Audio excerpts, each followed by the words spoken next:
এই এমডি পদে কি মধু আছে, কি মধু আছে? একটা পদ, সে পদটা হচ্ছে একটা ব্যাংকের এমডির পদ। সে ওই সামান্য একটা এমডির পদের জন্য লালায়িত কেন? এই প্রশ্নের উত্তর কখনো পেলাম না। এমডির পদের জন্য আমার কাছে তদবির করতে হিলারি ক্লিন্টন ফোন করলেন, 20 মিনিট ধরে ফোন ছাড়ে না, একবার না দুইবার।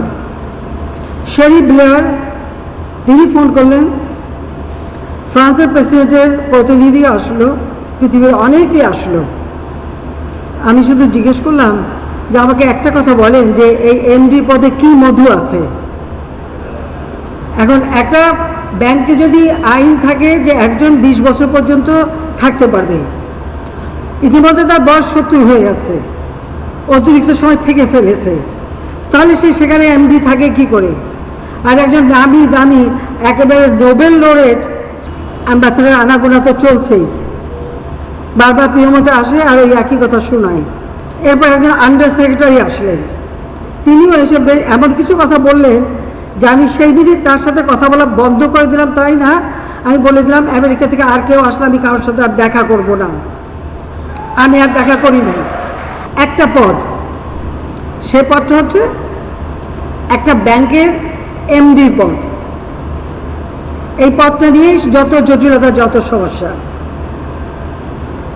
এখন একটা ব্যাংকে যদি আইন থাকে যে একজন 20 বছর পর্যন্ত থাকতে পারবে, ইতিমধ্যে তার বয়স 70 হয়ে যাচ্ছে, অতিরিক্ত সময় থেকে ফেলেছে, তাহলে সে সেখানে এমডি থাকে কি করে?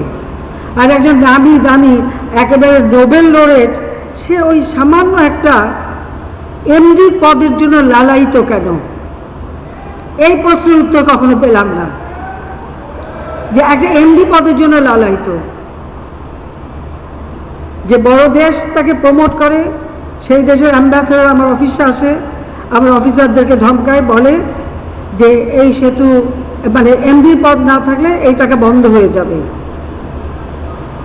এমডি পদের জন্য আমার কাছে তদবির করতে হিলারি ক্লিন্টন ফোন করলেন, 20 মিনিট ধরে ফোন ছাড়ে না, একবার না দুইবার।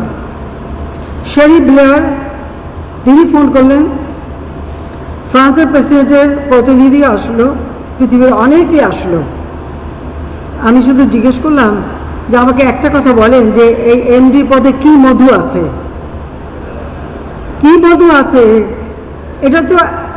এটা গ্রামীণ ব্যাংকটা তৈরি করেছিল, এটা শুরু হয়েছিল স্বাধীনতা পর, কিন্তু এটা যখন সত্যিকারভাবে আইন করে বাস্তবায়ন হলো 83 সালে, তখন জেনারেল এরশাদ সাহেব ক্ষমতায়।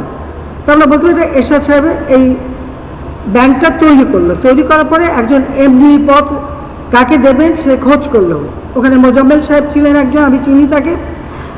উনি বললেন যে চট্টগ্রাম বিশ্ববিদ্যালয়ের একজন প্রফেসর আছে, তাকে দেওয়া যায়। তো সেই প্রফেসরকে এনে এখানে এমডি পদে বসানো হলো। আর সেই প্রফেসর এমডি পদে বসে আর ওই এমডি পদে চেয়ারে এমনই গ্লু যে উনি এমনই আটকে গেলেন, ওখানে তারা নড়তে চান না। আইন যে আইন দিয়ে করা হয়েছিল সেই আইনে ছিল মাত্র যে 60 বছর পর্যন্ত থাকতে পারবে, তার বয়স তখন 70 পার হয়ে গেছে, 60। তখন বাংলাদেশ ব্যাংক স্বাভাবিক এ ধরনের যাদের ওভারডিউ হয়ে যা বলে, তাকে আমাদের তরফ থেকে আমাদের মাননীয় অর্থমন্ত্রী মুহিত সাহেব এবং আমার পররাষ্ট্র বিষয়ক উপদেষ্টা গওহর রিজভী সাহেব সেই এমডি সাহেবের কাছে যে বললেন যে আপনি আর এমডি থাকবেন কেন, আপনি বরং এখানে উপদেষ্টা এমিরেটাস হিসেবে থাকেন। তাতেও তিনি রাজি না, তিনি মামলা করলেন সরকারের বিরুদ্ধে। অর্থমন্ত্রী, বাংলাদেশ ব্যাংক সরকারের বিরুদ্ধে 2টা মামলা করলেন। তো মামলা শুনলে সবাই ঘাবড়ে যায়। তা আমি খালি অ্যাটর্নি জেনারেল বললাম যে এই মামলা তো কোনো কিছু না, খালি আইনটা প্লেস করবেন। এখন কোর্ট যদি কারো বয়স বাড়াতে পারে আর কমাতে পারে, আর কোর্ট যদি বলে আইন ভঙ্গ হোক, সেখানে তাহলে আমাদের কিছু বলার থাকে না। কিন্তু কোর্ট তো তা পারবে না, আইন তো ভঙ্গ করতে পারবে না। উনি মামলায় হেরে যেয়ে আরও খেপে গেলেন। আর তার ওই অ্যাম্বাসেডার আনাগোনা তো চলছেই, বারবার প্রিয়মতে আসে আর ওই একই কথা শোনায়। এরপর একজন আন্ডার সেক্রেটারি আসলেন, তিনিও এসে এমন কিছু কথা বললেন যে আমি সেই দিনই তার সাথে কথা বলা বন্ধ করে দিলাম, তাই না, আমি বলে দিলাম আমেরিকা থেকে আর কেউ আসলে আমি কারোর সাথে আর দেখা করব না। আমি আর দেখা করি নাই, আমি কারোর সাথে আর দেখা করিনি। যখন ট্যাক্স ফাঁকি দেওয়ার মামলা হয়, যখন দুর্নীতির মামলা হয়, তখনই আস্তে আস্তে বের হয়ে যাবে যে ওই এমডির পথে কী মধু আছে। আর গ্রামীণ ব্যাংকের সব যখন অডিট রিপোর্ট আসবে, আরও তথ্য বের হবে।